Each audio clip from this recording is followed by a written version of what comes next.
Ladies and gentlemen, boys and girls, welcome to episode 22 of the Locker Room Life podcast. I'm here with my boys. It's me, Frank, my boys, Logan, Owen Baker, on the ones and twos, getting another episode going. I am so excited to talk through so much that's been going on in the hockey world, so much in life. Boys, can't wait to rip what's going on in life out there. Logan? Boys, it's a war zone out here right now for me. I've been just absolutely running around the clock. Still, if you can imagine, I feel like I've been saying this for 6 episodes straight, but yes, Walmart, doing a bunch of stuff for it right now. I'm excited. It's going good. And yeah, just piecing together some awesome stuff this past weekend. It was a great time. Got to celebrate my anniversary with my girlfriend. Went to a extremely nice restaurant. We were talking about me financing my receipt this past week. I'm just kidding, guys. Don't finance your payments on Klarna or any website you buy from. Little financial tip from the Locker Room Life podcast: do not finance your payments unless it's a house. But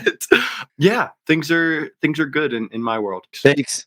What's up, buddy? Not much, fellas. Good to see you as always. We went toe-to-toe with the top team in the league this weekend. 1-1, lost in a shootout, went down as a tie, so we're still undefeated in conference play. Looking forward. Made the debut. That felt great. Long time coming. A lot of hard work was put into that. Felt good. It's the LRL bump. It's the LRL bump. Right there. Plus, for all of you that don't know, but you guys know Owen Baker, he plays in Michigan Tech. He's a Division I hockey player currently. So he's grazing over the fact, because he is a humble human being, the fact that he plays Division I and he played this weekend, and we're so hyped for him. But yes, to his point, a lot goes into it, and we're just so happy for you, brother. Thank you. It was also opening weekend of gun season in Michigan, so I've been spending a lot of my free time as much as I can in the woods. Yeah, I know you love hunting, bud. Yeah, we're gonna put a little photo of him in his hunting gear. It's definitely creepy / enticing, so stay tuned for that.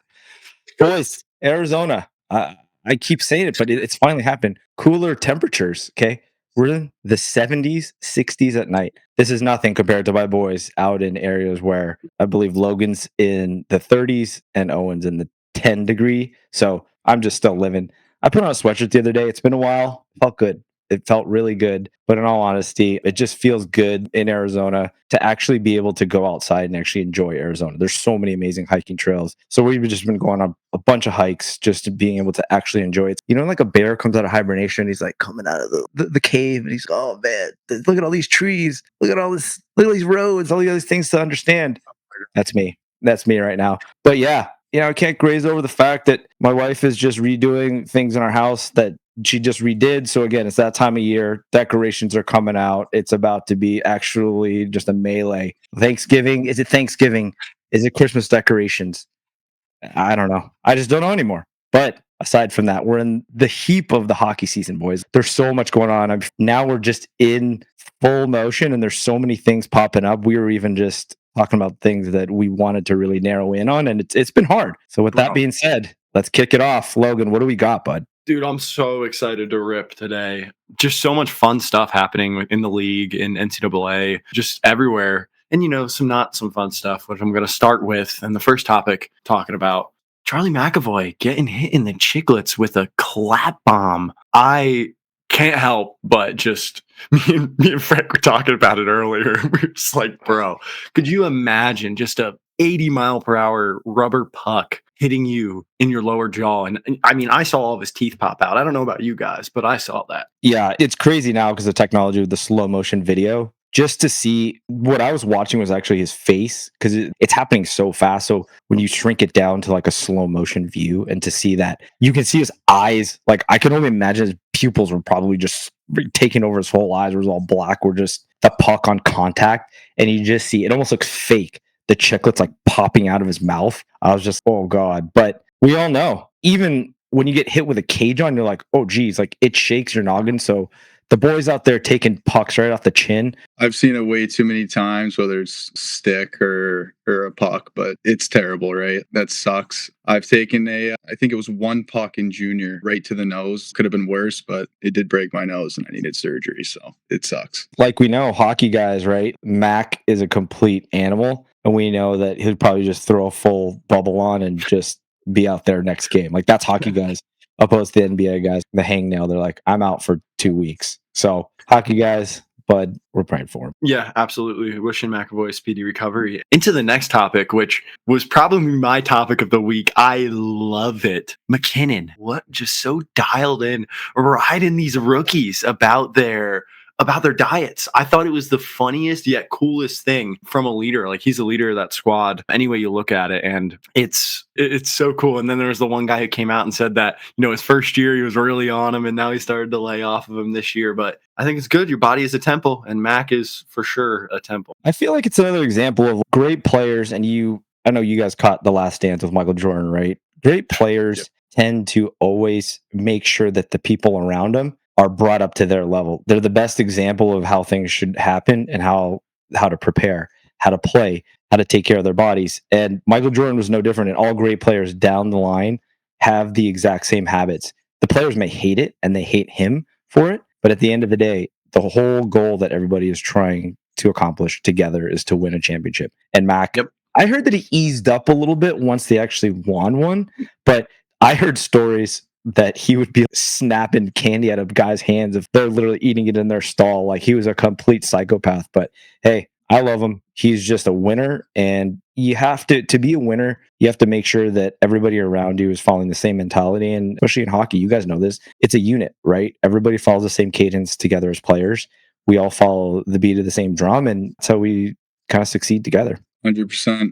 I think at the same time too, with these pro athletes and even just like this level of play, it truly does make a difference in what you eat. Of course, there's times when you really want some candy or a cheat meal and everything like that. But for him to show those guys and look after their meals is awesome. I agree. And my last topic, I've been itching to talk about this one as well. I sent Frank a funny video. I can't remember the Instagram account, but talking about the potential Olympic rosters for specifically USA and Canada. But oh my goodness, this is going to be, I'm ecstatic. I know that everyone, all of us, are so excited. It's just going to be such high level hockey, and to see, because I think the young guys are going to get a chance, but to see even those young guys merge with those, the older talent is going to be, of course, a battle. Yeah, I mean, Olympic hockey without NHL players, guys, let's be honest, it just wasn't the same. And I'm not going to lie to you. I didn't even, no disrespect, but I didn't even watch last Olympics that didn't have NHL players in. Again, it's no disrespect, and it's always an honor to play in the Olympics, to play for your country. I want to preface that first and foremost. But we all know hockey's a business. Hockey, the product on the ice is reflective of the game. And I feel like hockey's in such a healthy, great place right now. And to showcase the stars that make this league is part of the whole process, and especially now on this amazing stage. The biggest memories of the Olympics for me, especially, is the championships that were won in those close games, Canada, US, is even some upsets down the road with countries like Sweden, Finland. So just to have all these amazing players, the best of the best on the best stage, I can't wait, man. It's going to be, there's really, words can't even describe how insane this hockey is going to be. As soon as we see these rosters shape out, we know that it's going to be loaded with talent from head to toe. I think it's in Milano, Italy this year, which is going to be super cool. And yeah, I can't wait. All right, boys, who's your picks? We're doing it. 1, 2, 3. You guys, yeah, I'm doing it. We're doing it right now. LRL early polls. Canada. I won't do it. I won't say it. I know you won't, bro. That Canadian roster is undeniable. It is terrifying, to say the least. I saw the one projection, and it was like Matthews on the fourth line, which is a little crazy. Still, Canada is just so deep, bro. So deep. Our goalies in USA are better. I will give us that. But Canada's just a force. I'm scared. I'm scared saying this. I don't want it to be like Four Nations. I don't want it to be like that, but I'm afraid it might be.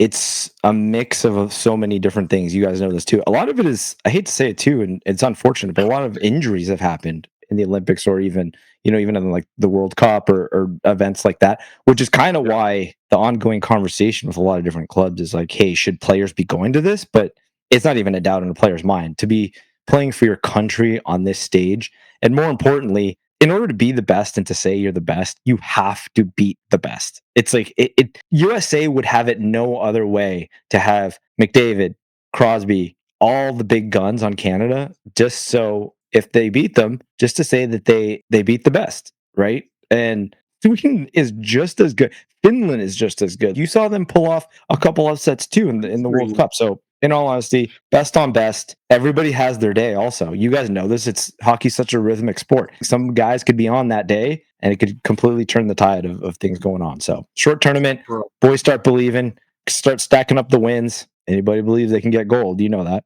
So speaking of the Olympics, this kind of leads into my topic for first of the day, and that is, I'm sure all of you guys have seen, but Jack Hughes just underwent finger surgery, and he's going to be out at least 8 weeks. The timing with that is very significant because that's right around start of the Olympics. So obviously that's kind of up in the air, but I just want to know your guys' thoughts on this. Is like, I mean, a non-hockey related injury is kind of rare as is, and what do you think happened? Dude, you throw in Frank the Tank into the mix, you don't know what's going to happen at dinner. Obviously, you don't know. I feel like they had Jack Hughes playing the knife game on the table when they were at dinner, and he messed up. I feel like they were just messing around and got a little rambunctious with Frank the Tank at the event and messed up. Or unless you dropped a wine bottle or a champagne bottle or a beer bottle or something. I'm not sure, but I think they were having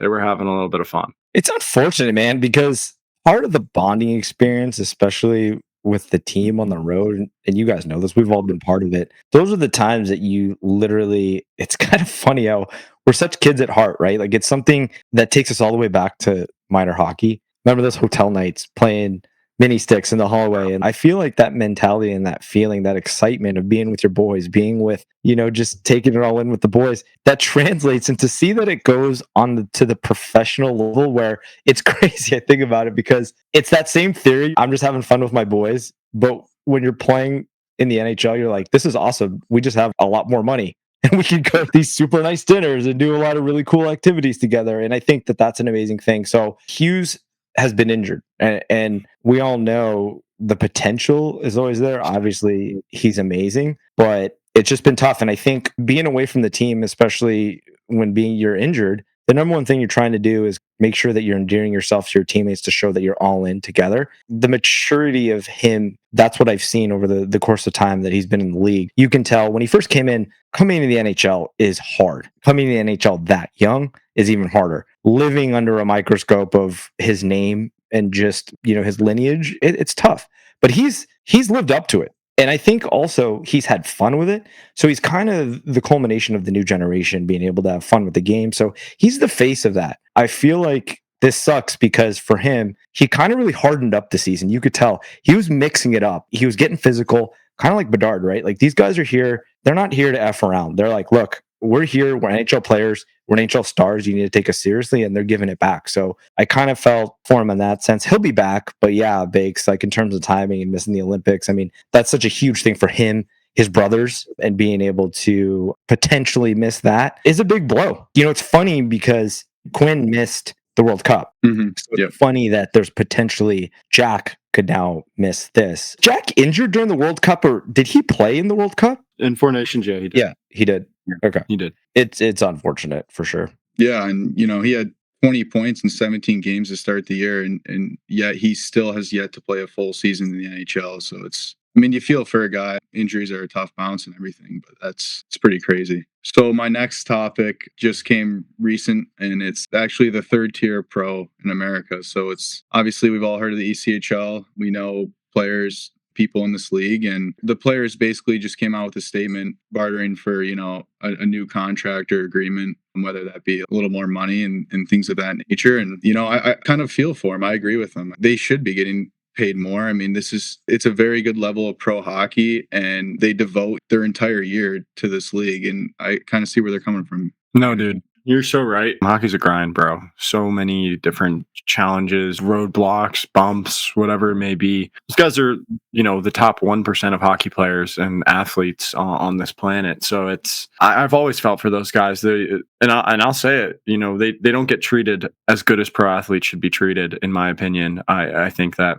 them being considered, farm and feeder teams for these NHL programs I think that they should treat them, obviously, they're not the same level as those guys, but they should treat them with good meals and good gear to be able to protect themselves with. Like I've seen some of, the different gear that passes through some of these locker rooms, and it's not the top end gear, and they're at the pro level. So I definitely can understand what they're trying to do on that level. Less than 1% actually make it to the NHL, and more importantly, stay and play, right? To even make it to the NHL is a goal beyond anybody else's dreams, to play one game, but to stay is tough. And there's so many different elements too. There's not only your team, your atmosphere, yourself, but it's also luck of the draw. There's a lot of different situations that happen, injuries. They always say you're one injury away, right? But we've all know guys, very accomplished players. I know more than I can count on my hands that were amazing college players, drafted and went down to the ECHL,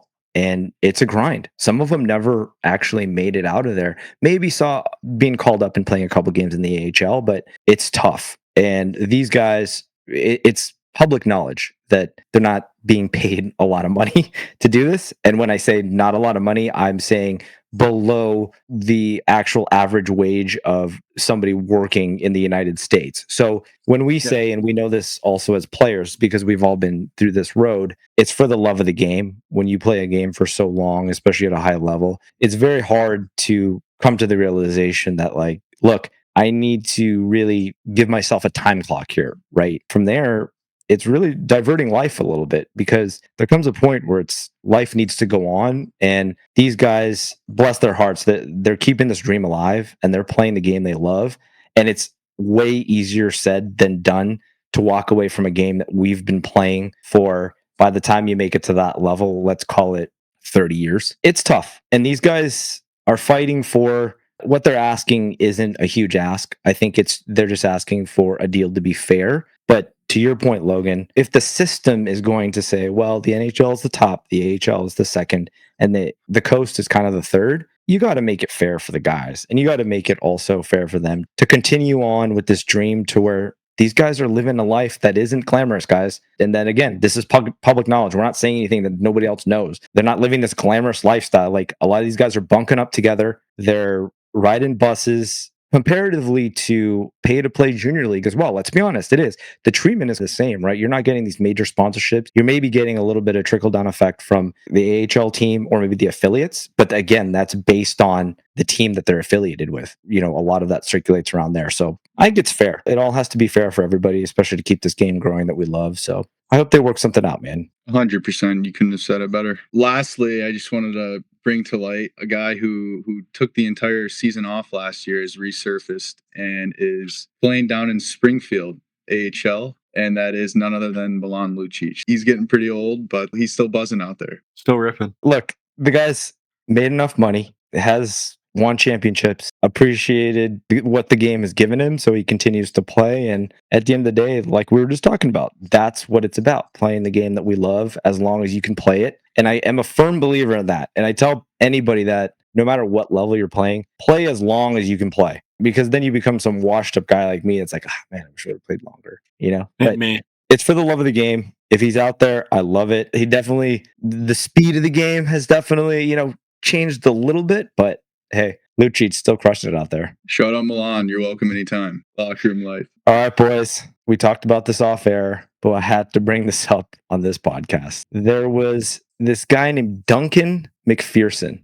Okay. He was an Islanders draft pick in the 90s. Apparently, he went hiking and he slipped and fell inside a glacier, and his body was just recovered in 2003. So I just think it's a crazy story because, one, the guy just disappeared and he fell into a glacier. And I guess it just shows you that nature just keeps us all close together no matter what we're doing. What do you guys think? I thought he was Captain America. I thought he was going to come out like a super soldier from the cryo frozen. I actually thought, like when Frank first told me, I thought he was going to be still alive, but then he wasn't. So rest in peace. It's crazy, man. It's so nuts. Can't believe it took him that long to find him, but if it was in a glacier, it's kind of hard. But rest in peace, obviously, and that'd be kind of a cool documentary. The best thing to see is what happened with his body. Did they take him? Is he going to be shot into the lineup? I don't know. We'll see. The next thing that we want to talk about is, boys, this Rangers Red Wings game. that happened last night, and anybody's listening right now because it's going to be released, but you guys will know which game we're talking about. I had it marked for us boys to be talking about primarily because the sick unis and the vintage look that both clubs were wearing. But oh boy, what a game we had. And just when you thought that the game was just going to end and it was just all peaches and roses, a little incident happens at the end of the game. Veteran Jonathan Quick mixing it up. I love it. I love to see just the vintage jerseys in there. Don't shoot it in my net. Don't get it out of my net. Don't touch my net. That's exactly what Johnny Quick said. Legend, LA Kings legend, NHL legend, American legend. Just what can I say? I absolutely loved it. I mean, the original 6 jerseys, the original 6 teams, just like, I always love a good original 6 matchup. It's my favorite in the NHL, no matter what. It's always been. Any of the original 6, like Habs, Bruins, Canadians, Leafs, all of them are so good. It was bananas, like I said before. I think it was Mason Appleton shot it after the goal horn and the net was empty. A little bit of disrespect for sure. I could kind of see, how Quick lost his cool, but at the end of the day, I'm a guy who, if you stir the pot, things are going to happen, but it's kind of cool to see. I mean, I haven't seen a bench clearing brawl in the NHL. I don't think ever. So yeah, hey, never found a pot that he couldn't stir. That guy. Nope. All right, boys. You know how I love to pull out the crazy, unique ones, but there was a story. I know we all heard it. We all read about it. Apparently, there was a youth player, that was in a tournament in a crucial moment of the game. His Bauer stick, snapped on him. Okay. As we know, devastating. It would be a devastating moment for any kid at a crucial moment in a tournament. Your parents are in the stands. They've paid for you to stay at the Best Western, getting the continental breakfast. The boys are buzzing. You get to Sunday morning, stuff's packed up. You're checked out of the hotel. You're playing in the championships. Everybody's riding spirits. You get to that crucial moment of the game, and your new Bauer twig snaps on you. So apparently now the mother or family of this poor child is now suing Bauer, saying that there was emotional distress from this whole situation. I want to hear what you guys have to say about this because there's so much. There's so much. So much going on here. You don't want to hear what I have to say. I do. I want to ask that. That's obnoxious. It's obnoxious by the parents. It's absolutely obnoxious. And I say that in not the lightest way possible. It's absolutely madness. You get a warranty. I mean, the timing 30-day warranty must have been out. Yeah, warranty's gone. I had to take it to the courts, but it's crazy. It's egregious, in my opinion. It's kind of crazy that it's even possible. So that's really the only thing I can say on it. I can't really see them settling or winning this lawsuit by any means. But I mean, yeah, was it a tough bounce for sure? Like, I mean, I'm sure he would have liked to have that one back, but I mean, sticks break. There's really not much you can do about it, man. If I had to blame my equipment for all of the emotional distress that I've had through the course of my career, things would be a gajillionaire. Yeah, I'd be rolling. Take a little settlement here and there. It's like I'd be a gajillionaire. So interesting. It was interesting. I just wanted to talk about that because, again, we live in a different world out there where a lot of situations are happening, even on the minor hockey level. Like, we hear minor hockey stories all the time from everybody that we know, and either through siblings or through family members. It's a different world out there, and it's ever changing, especially in the social media world. So it's funny that little situation came up. All right, boys. We got a killer interview this week. Jet Kwajah, stud defenseman for the Madison Capitals, Penn State commit. It was really amazing to have this kid on. He's just so wise beyond his years. Just being able for him to articulate his journey from playing in the GTHL, obviously a Canadian, and then transitioning into the USHL. You know what I thought was really amazing is him being really honest about how he dealt with his injury last year, because he talks, and I'm not going to ruin the interview, but I think it was really sobering to hear how he describes when you're injured and you're away from the team, it's really tough. And I felt like he opened up about that, and I really appreciated that sincerity because we've all been there. It's not so much a guilt feeling. I think it's a lot of different feelings at once. It isn't just one feeling. I feel like you want to feel connected. You want to be a great team guy, but when you're not with the team, you just feel disconnected. There's no ifs, ands, or buts about it. And then on top of that, it's a decision also to have to take care of yourself, because you have to primarily take care of yourself, take care of your current situation, and more importantly, take care of your future. But this kid has an amazing future ahead of him, well beyond his years. We got to catch up with him at the Fall Classic, but it was good to kind of dive a little bit deeper into his journey and just his father and everything associated with his journey. He's such a good kid. First time we met him at the Fall Classic, he was just so respectful, so kind, so down to earth. And that's what drew us to him. I mean, he's so awesome. And then we actually didn't get the chance to see him on the ice at the Fall Classic, but I've heard absolutely unbelievable things, and obviously a Penn State hockey commit. So just absolutely awesome things ahead for Jet in anything he does in life. And I know I say that a lot, but it's just hockey players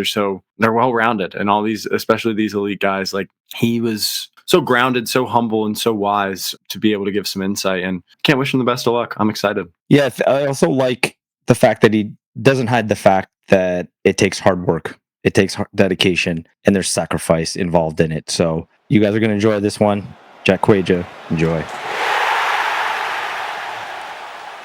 Ladies and gentlemen, welcome to another episode of the Locker Room Life podcast. Honored to be joined by this silk smooth skating defenseman from the Madison Capitals, Jet Kwajah. Buddy, thank you for joining the show. Yeah, thank you guys. All right, man. So like we start off with all of our interviews, you've accomplished so much to this point in your career, but we kind of want you to take us back to just the beginning, man. When did you fall in love with this amazing game of hockey that we all love? I mean, it's pretty cliche, but, skating in the backyard rinks with your dad or cousins, friends, spending time over the winters, playing, you kind of fall in love with it. And then for me, the big one was watching World Juniors. I mean, that's huge in Canada. I think it's the most watched sporting event all year over the Super Bowl and stuff. Watching World Juniors and everyone going nuts about that's definitely really when it started. Man, that's awesome. Frank, growing up in Canada, he talks about it all the time. It's like a holiday every year that World Junior comes around and everyone's in front of their TVs watching it. But, did you have any influential figures who pushed you to do that? Your dad, a brother, coach even, that were really big in that early stage of your life? Yeah, I just gotta say it's my dad. He's first generation. He came from Africa. All of his buddies growing up, being Canadian, they kind of tried to get him into hockey.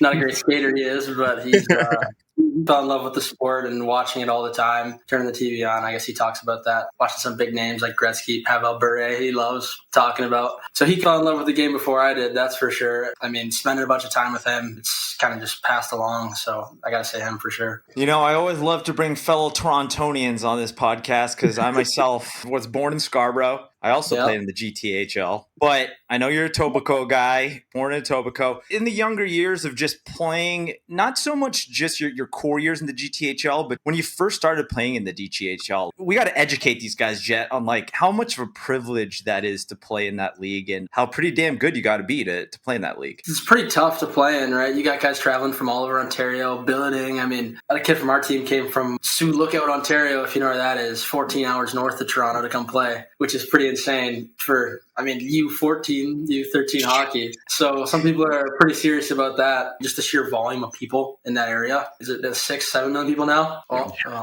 can't believe I did that.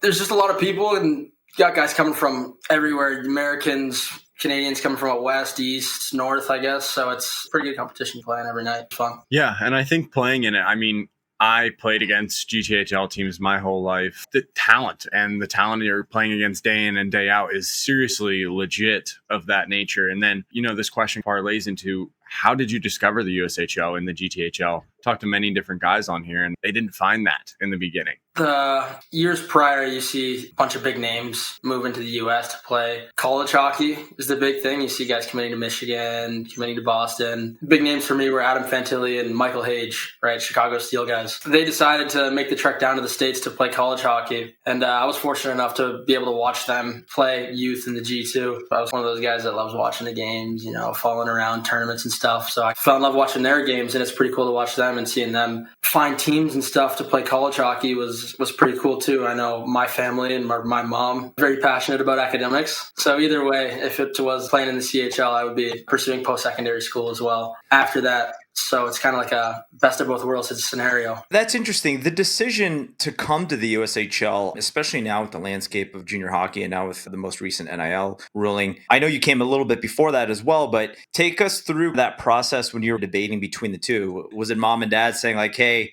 academics? Was it you making that decision? Take us through that journey. It was definitely a process, right? Deciding if you're going to play major junior or college hockey. So trying to be as studious as possible, I would definitely watch a bunch of games in person live. There's no atmosphere or I guess you could say league like college hockey. It's the closest it gets to professional hockey besides professional hockey, right? And trying to extend your laneway, I guess you could say, for development. The combined lifestyle, there's nothing like it. So it was pretty much a no-brainer from the start. I mean, you go down, you watch a Michigan game or Wisconsin or Penn State game, and there's really nothing like it. So it's unreal. Man, it's so cool. And I know Frank was in the same shoes as you, being a Canadian guy and making the jump to come to America and play in the USHL and pursue college and all the awesome things that has to offer. But, on the topic of the USHL and you transitioning to, wanting to go to college hockey, how has it been so far? How has the transition been to the USHL with Madison and everything? Yeah, the first year was pretty tough for sure. Youth hockey and junior hockey, two completely different things. You're going from playing against guys your age. Some guys don't put skates on in the summer. They hang them up and they come back to it, right? And you get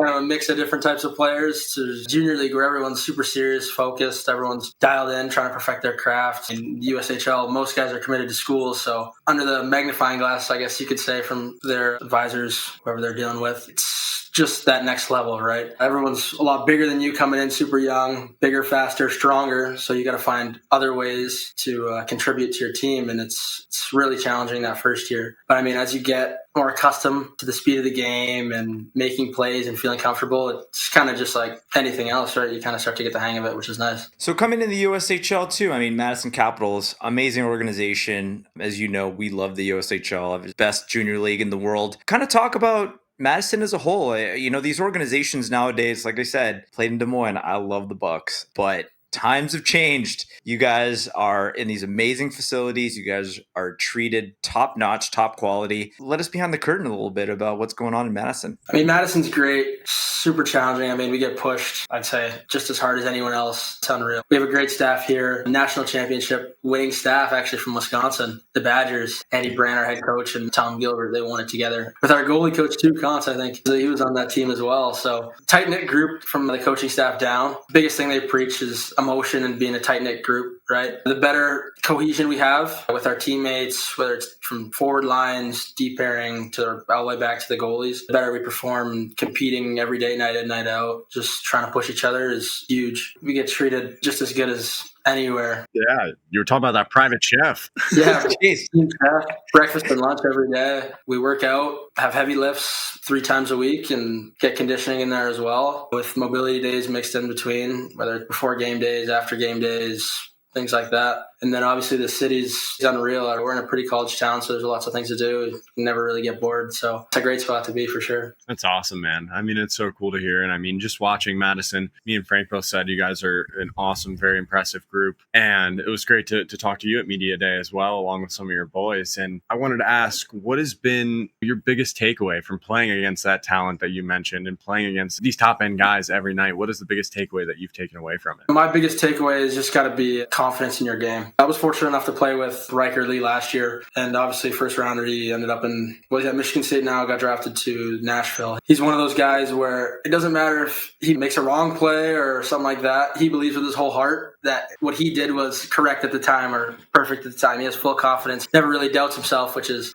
great to see, something I've been working on. And then obviously that competition piece, right? Everything's a competition. Everything, you got to be willing to win or willing to put your body on the line, whether it's Monday in February at practice or the playoffs. Living that lifestyle of a pro, pretty much, probably the biggest thing that I've been trying to take away. Oh, that's awesome, man. We always like to dive a little bit deeper into the mental side of the game, especially for, successful players like yourself. For the next generation, we always like to really give them more knowledge of your mental approach to the game. How's that play into your life and your approach to not only hockey, but just everything? I would say you got to be willing to work, whether it's school. I know it's tough, but you gotta work at school. You got to work at relationships with your family, friends. You got to work at most definitely on the ice, right? To improve anything, you really have to put the time in and work at it. So that's something that I've really been trying to focus on, especially. I'm going to say it a bunch of times, but it's living that lifestyle, right? You can't be picking and choosing what you're going to work at, because how you do things off the ice, on the ice, they bleed together. Got to be willing to work at whatever it is and just try to do your best, I guess. Jet, you kind of make me want to run through a wall. You're getting me pumped. I love it, dude. I seriously love your mindset. And, it just goes and shows you're an elite athlete. You're one of the best of the best. Looking back on your time thus far, what has been something that stood out to you memory wise? Your favorite memory with the boys, even if it's just going out to eat, if it's a fun game? What's one thing that you can pinpoint and say, dang, that was a good time? Honestly, it was winning our first playoff game last year. For me, last year was a bit of a challenge. I mean, I got hurt, had to miss 2-3 months. It was kind of a battle getting back into it, which is super tough. You start out, you're super young in the league, you're 16-year-old, and you never really catch a rhythm when you get hurt early on. So you got to come back.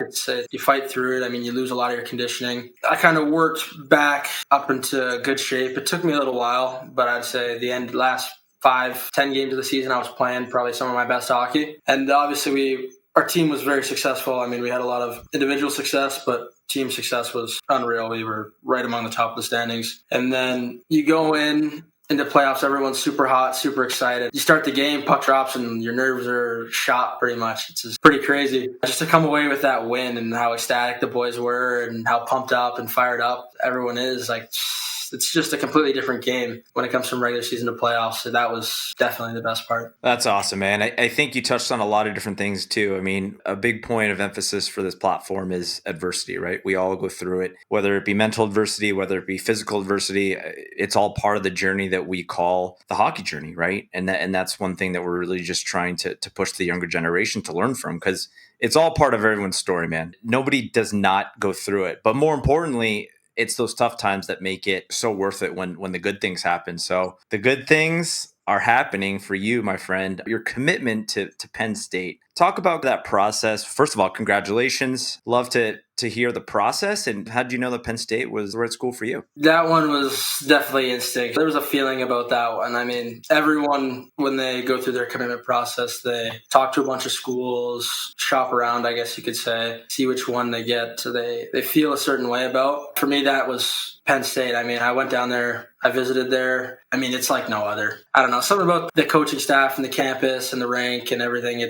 For me, that was just a complete instinct feeling. When I went down there, I knew I really want to play here one day. Kind of how that went about. Now we're here, so it's been great. I know that you said that, being a student is very big to you, very big to your mom, your parents. How do you think that Penn State will not only help you grow as an athlete, obviously, but also as an academic and as a student, trying to pursue an education as well? Academics in the Big Ten are definitely no joke. I mean, everyone's super big on their sports. I mean, sports is unreal in that conference, but every school is up to par with among the best. Just being a part of that network, I know they have one of the biggest post-secondary networks out of any college in the U.S., which is pretty cool. It's definitely something that you can take away from. There's been some great alum at that school giving back and stuff. Mr. Pagula himself donated and built the rink, which is kind of sick. I mean, lots of successful people coming out of that school, and there's, whether it's academically, athletically, or in business. So it's pretty cool to see, and kind of that all around aspect of it. Buddy, we're so happy for you. The big question, especially with such an exciting time ahead, shed some light into you and Madison this year and staying present. I mean, that's a big part of, we've interviewed a lot of guys in the league that are in the same position as you, where they're excited about the next opportunity, but super hyper focused on the here and now and living within that moment. So maybe talk about your mindset and being able to balance that, because I never had to deal with that. I'd be a mess, but So would I.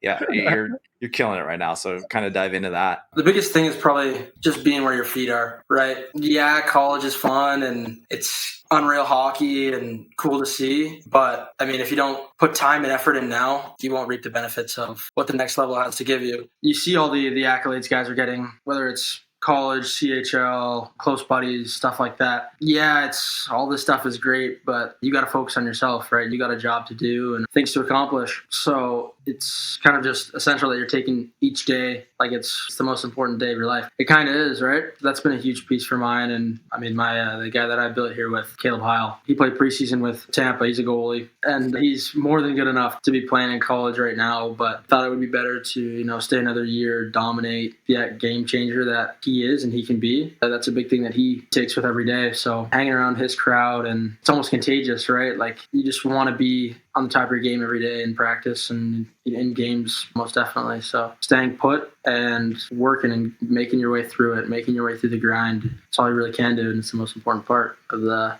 process. So Definitely the truth on that. And I really do like when you say every day is the most important day of your life, because I mean, there's nothing looking forward. It's just right now.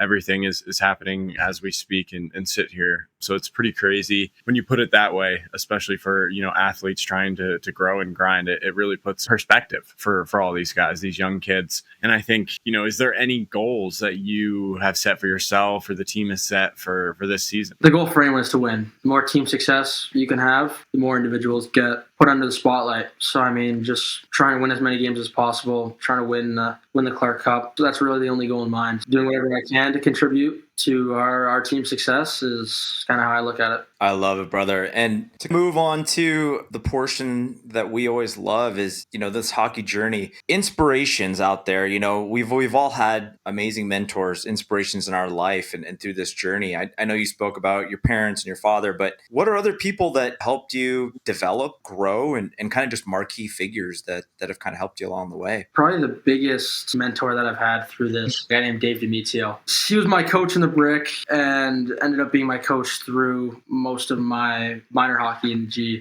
I mean, he's coached a bunch of great players and been fortunate enough to be around that type of group. I mean, guys like Mitch Marner, Adam Fantilli, guided them towards their individual and respective paths. So that guy's a well of knowledge. So just traveling through and asking him questions, talking, working on my games, whether it's skill skates, team skates, things like that. It's been great, and then there's really no other person I can look to. I mean, if I finish up games here or have something I need to talk about, I'll still call him to this day. Yeah, it's definitely Dave. Definitely my biggest mentor. Yeah, man, that question parlays perfectly into this one. Where do you think Jet Kwajah draws his motivation from? Where do you think it's from off the ice, whether it's personal growth, it's for your family? Where do you think it really all comes from? I'd say I draw my inspiration from two things. The biggest one for me is, the people that believe in me and have put a lot of work in and time and effort for me to be where I am. I mean, parents, coaches, friends, everyone has put a good chunk of faith into me succeeding and moving forward in my career. Not that it's just hockey or just academics. A lot of people have helped me along the way, and kind of proving them right about me is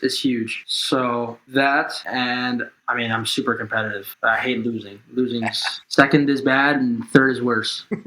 I love it. So my will to win and compete is definitely a big driver. So I always want to be the best in everything that I can, and I'll work towards that goal. So it's a key piece of where I draw my motivation from. I love it, man. I love it. I want to ask you a little bit. This is more hockey related question too, because you're a more mobile, puck moving defenseman. Explain the evolution of the defenseman as a whole, because you're in the midst of that new age defenseman, and talk a little bit about that and how has that evolved and shaped your game for the here and now, but also moving forward. The NHL now and pro hockey now is all about skating. If you can't skate, you'll struggle a little more. So watching guys that have success, I mean, Erik Karlsson's, Chris Letang's, Roman Yossi's, those guys are workhorses. They're getting up and down the ice, contributing to offense, but they're also some of the best defenders. I mean, growing up, those are the guys who I really dialed in on. And I mean, watching the NHL now, it's only gotten even better when it comes to being mobile and making plays and stuff like that. So that's something that I've really tried to prioritize, is using my feet and using my skating to beat guys. Because, I mean, if you're the best skater on the ice or one of the best, it becomes a lot easier for you to make those type of plays and play that style of game. So that's been a very essential part of my training in the off season. Yeah.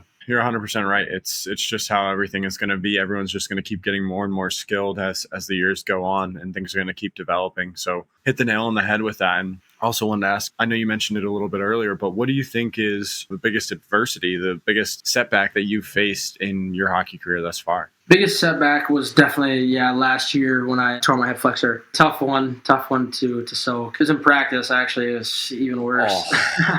It's just one of those things that you have to roll with the punches, right? Every day you're working hard, and you got to make sure that you're warming up right and taking care of your body right, because the last thing you want is for something to happen when it doesn't really have to. That was really tough. Not being able to walk for a little bit, it's even worse. I mean, it's a struggle. Brutal now. You also gotta leave your teammates too. I mean, something like that, you gotta go home and get it dealt with, which is how I went with it. You can get in your own head about it. Like, what could I have done different? What could I have done this? So on and so forth. Just working through that and getting my confidence back and finding, I guess you could say, love for the game again. All you want to do is play, and you can't, and it's caught between a rock and a hard place. That's definitely the worst thing I've had to go through when it comes to sports adversity, at least. And that's tough too, right, Jet? Because we're all about the boys and we're all about the room, and we've said it, and even post-career, like the number one thing you remember is just being with your guys, being with the teammates. And that's tough. I mean, that's probably the toughest part. And you now know more than ever that is a huge piece of it. The advice to the next generation, you're turning into more of a role model as you come into the more maturity of your career. A lot of young players looking up to you as well. What's some advice you'd like to give to the younger generation that are listening and just going through the path? Work ethic's always got to be number one. Hockey players come in all shapes and sizes, right? You may have more God-given talents, whether it's height, strength, speed, skills. I mean, if you don't work at them every single day or 9 out of 10 days, you're not going to reap the benefits of these God-given talents, I guess you could say.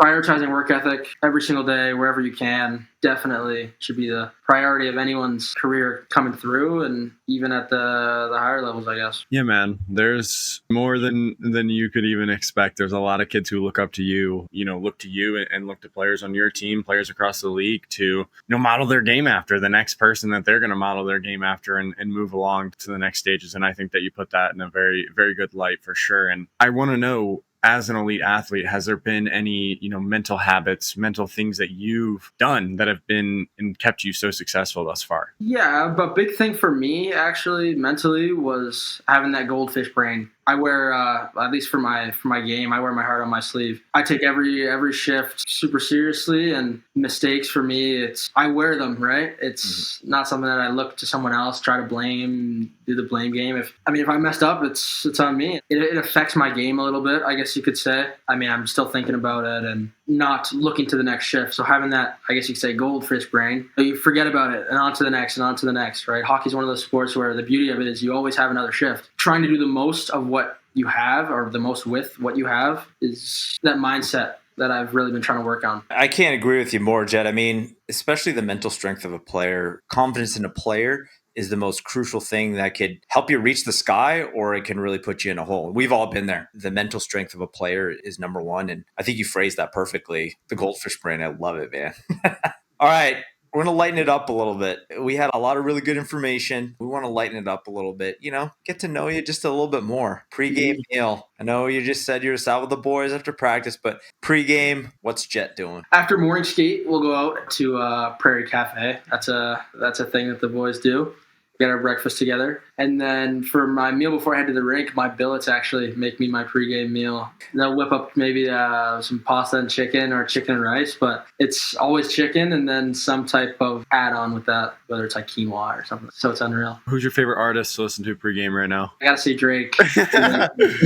Hey. Listen to Drake anytime. He's the GOAT for sure. Yep. Can't agree more. All right, you said you're an emotional guy. You wear your emotions on your sleeve. When you get a goal, what's the celly? What are you doing? I don't want to get up and show it, but it's like, like you gotta bring it in tight. We're gonna put it on the graphic when we do the interview, and we'll just put it on the graphic. That's so funny, bro. Kind of just yell, hands down, maybe a knee up, but it's kind of just a little bit of yelling. Just that emotion, just bringing that tight, man. I got it. I love it. Yeah, so that's got to be the go-to. I love that, Sully. I definitely love bringing the emotions after a big talk. And I couldn't help but notice the jersey hanging up behind you. And this next question, I'm almost certain that it's going to be this answer. If you could play with an NHL player, who would it be? Hughes, yeah. Again, that guy, I mean, unreal skater, great offensively, unreal hockey mind. And in my opinion, an amazing leader as well. Sorry to get a little off topic, but I think an amazing leader as well. Just leads by example, keeps his head down and just going. Another guy that takes crazy accountability. Guy that I model my game after too. He's something special for sure. All right, man. You've played against a lot of tough players through the course of your career and just growing up. Of course, GTHL too. I mean, that's a tough league as well. Who's one of the toughest dudes you ever played against? In game? Yeah, or in the streets. I don't know, Jet. I don't know Yeah, what you I don't know what throwing you're doing down out with- on those you streets. throwing down with Just him in the lot after in the Madison. game? I don't know what the boys are getting out in Madison in the streets. No, I've been over the summers. I've been fortunate enough to train with some serious hockey players, so That's awesome. it's pretty tough. But in game, I would have to say Tyan Lawrence. That guy's an animal for sure. Another super young guy, but a guy that I think will be a great player down the stretch. To that point you just said, now I'm curious to know, who do you train with in the summer? I was just about to ask that. Yeah, I mean, I train with Dan Noble, the gym there. There's a pretty sick crew they got in there, the pro group. Sorelli, Fantilli, Marner. I know Celebrini and Bedard are in there every once in a while, or they pop in maybe for 2 or 3 weeks. For Worlds last year, for the World Challenge, there was about a week where there's a bunch of players from the Toronto area, I guess you could say, getting ready to leave and head over to, I think it was in Amsterdam or something like that. We obviously finished up our season. We ended up losing in the playoffs, and they needed warm bodies. So I ended up getting the pleasure of skating with Fantilli and Perek and some of those guys for, I think, 4 or 5 days in a row. It's one of those times where you're like, I should not be out here. These guys are me. That was the best competition I've ever had. Raising your game to that level, it's just iron sharpens iron, right? Like being able to get out there with those guys, it makes you so much better as a player, and that's how we get better. Hidden talents. What is Jet's hidden talents? I know you're a sick hockey player, but outside of that. Pretty good water skier, actually. Oh, Yeah, whoa. slalom. Nice. Whoa. I cut it up on the wakes. I love it. I love it. love wake surfing and wakeboarding too. So I guess you could say water sports is a hidden talent. Yeah, I would bust my face. It wouldn't be pretty me up there. I'd look like a baby giraffe trying to do that. But I have to ask, we haven't asked this one on the rapid fire, and I'm really excited for it. What is your favorite hockey movie or show? Miracle, 100%. Yeah. Miracle is, I still watch it Yeah. It's super motivating, I guess you could say, but Yep. it's a classic. Every Christmas you got to throw it on or something like that. Sick barns that either you've played in or want to play in that you've seen maybe via pictures, via TV that you're like, oh, I can't wait to play there. What's the barn that really sticks out in your mind? Can I say Pagula? Yeah, there you go. I mean, I would. Place is going to be electric. Yeah, so probably that'd be the one I'm looking forward to, but the one that I've played in is the Denny, Sioux Falls's. That barn gets wild for sure. This one's fun too. If you weren't playing hockey, what other sport or profession would you be pursuing? I'd be playing soccer, actually. When I was younger, that was my other main sport, I guess you could say. And when I turned, I think it was 10, it was that split decision. Am I going to play hockey or am I going to play soccer? For soccer, actually, I was blessed to get the opportunity to go overseas and play for those pro, under 10 teams. Whoa. So it was either one of those. I leave home super early or play hockey. But, hockey's always been number one for me, so it wasn't really much of a decision. Buddy. Jet, we can't thank you enough for taking the time in season, especially. We had the pleasure to meeting you at the Fall Classic, and we had to bring you on to just, shed a little bit more light on, like we said, the hockey journey. The whole mission of our platform is being able to shed more light on successful players such as yourself, just to give a little bit more knowledge to the younger generation. So I can't thank you enough, brother, for coming on. Yeah, thank you guys. I really appreciate it. We're excited to watch the Madison boys, excited to watch you get after it. Now, I'm surprised Frank didn't mention it, but Frank's going to the Penn State game this Friday. Yes. The one at ASU, because he's in Arizona, so he'll be there. And then we're definitely going to be planning on making our way out to Pagula when you're there too. It'd be great to see you guys. Yeah. Thank you again, brother. Good luck this season. Bring a cup home. Thank you. All right. We'll try.